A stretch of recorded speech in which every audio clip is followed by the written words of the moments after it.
Hello everyone, my name is the RetroDan and welcome to my channel. Today we're here with another Lost Ark video, and today we're covering 5 essential tips for you if you want to stay free to play in Lost Ark. Let's get right into it.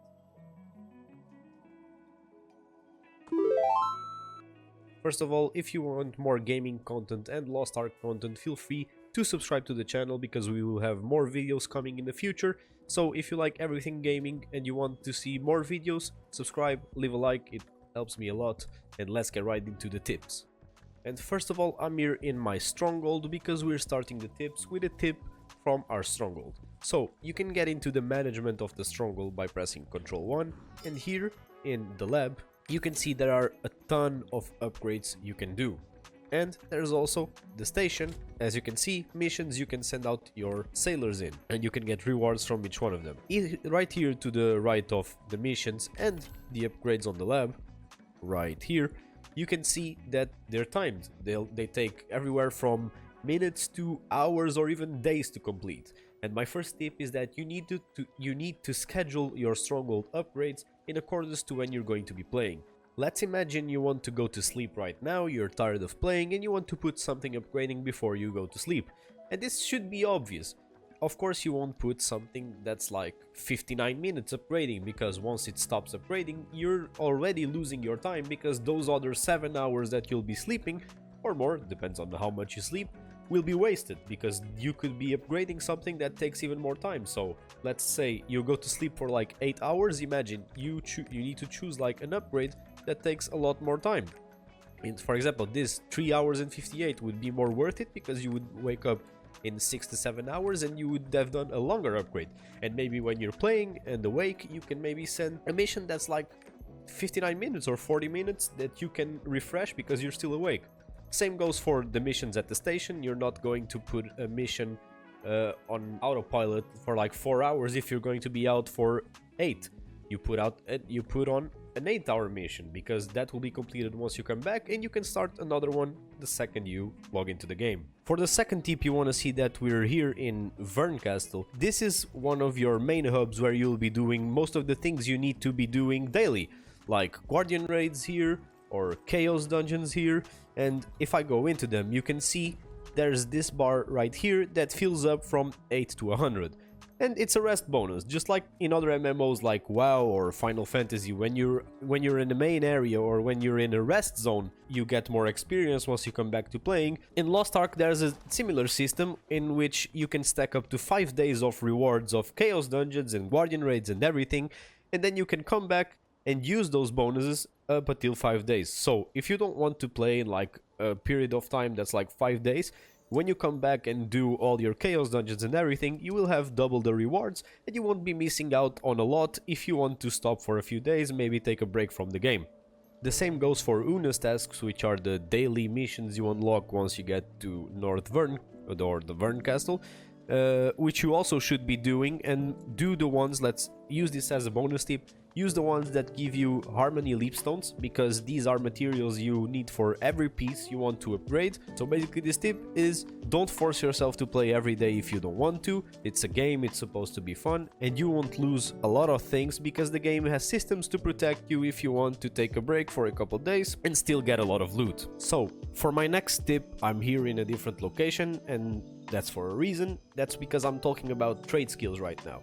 And you know, I said in the last tip this game has systems to protect you if you want to take a break, but I'm going to be kind of hypocritical when it comes to this tip right here, because with this tip we're talking about life energy. As you can see, we have here a tree and I can chop it down, and I have this bar right here that tells me I have work energy, which is 10,000, and it says there 30 work energy restored per 10 minutes. Of course, if you have aura, it's 110. I currently don't have aura because the servers are pulling a trick on me and they don't want to give me my aura. And as you can see, as we gather resources, we lose this work energy. But what I see a lot of people doing is saving this work energy, and that's not what you want to do.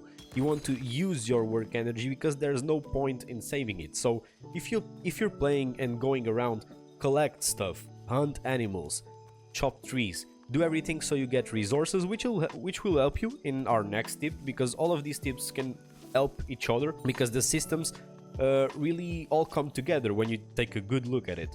And what I see a lot of people that want to stay free to play doing is they're saving their life energy for some reason, because they want to maybe use it later, but it restores. And what I see people end up doing is not even leveling up their systems as fast as they can, because they want to save it for some reason. So one of my opinions, and what this tip is all about, is you shouldn't save your energy. Feel free to use it until you're out of it, because it will take a long time to restore. And it can also help you if you want to take a break, because if you waste it all, you will have to wait for it to come back, and then you can take a break. For my next tip, you can see I'm here next to the storage guy, and that is because of, as you can see here, battle items. You get a lot of battle items from Quest. As you can see in my inventory, I even have some of them, like potions and grenades and everything like that. And what I want to tell you is that you need to save battle items from quests. That is because later in raids, some of these battle items will be really useful. You might think that, oh, they're from lower level quests, they're not going to be so useful when I'm in raids, but that's not true. They will be quite useful, and maybe when you get there and you look at a list of what you need for the fight to make it easier, you might have some from your quests in your bank. So for this tip, I want to tell you to save all of your battle items that you got in quests from the bank. One example I can think of is the flares right here, which if you want to do guardian raids, they're always helpful because they tell you immediately where's the boss when you use one inside of a guardian raid. And for my last tip, we're back at the stronghold because we're talking about battle items again, and this time not using them but actually selling them and crafting them to make some gold. So if you don't know in your stronghold, and this is why the stronghold is very important, by developing the lab and everything, all of the systems you can upgrade in the stronghold, you can craft battle items. As you can see right here in the lab, or in the workshop in this case, you can craft elemental HP potions with herbs, you can craft major HP potions and just normal HP potions. Of course, now there's two things you can do with these. You can use them in your raids and in your dungeons, and you can also sell them. For example, as you can see here, elemental HP potions, the stronger potion I have right now to craft, they cost me 30 gold and some materials to craft. But let's see for how much they sell on the market. They're going for 20 gold a pop each. So right now, if I were to craft 3 of those potions, it would waste my materials, but instead of getting only 30 gold back, I would be getting around 60 gold, which would be like double the profit. So if you want to capitalize on your systems and on the materials you're getting, not just for upgrades, and you also want to make some gold to maybe buy some skins off the market or some mounts, you always have the option to craft some potions and then sell them on the market for a good sum of gold. But overall, these were the tips I think I could give you if you're a free-to-play player and you want to get more out of the game. These are some tips that will help you min-max, but in the end I just want to tell you that the game is supposed to be fun. Don't force yourself to play any game, because if you do that, you will end up burning out and not having fun playing the game.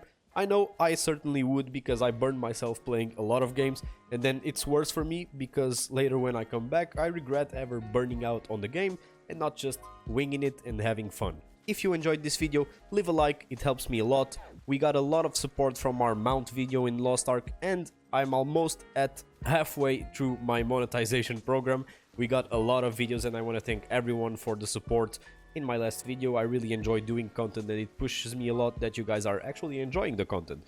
Thank you for all the nice comments and the likes and the views.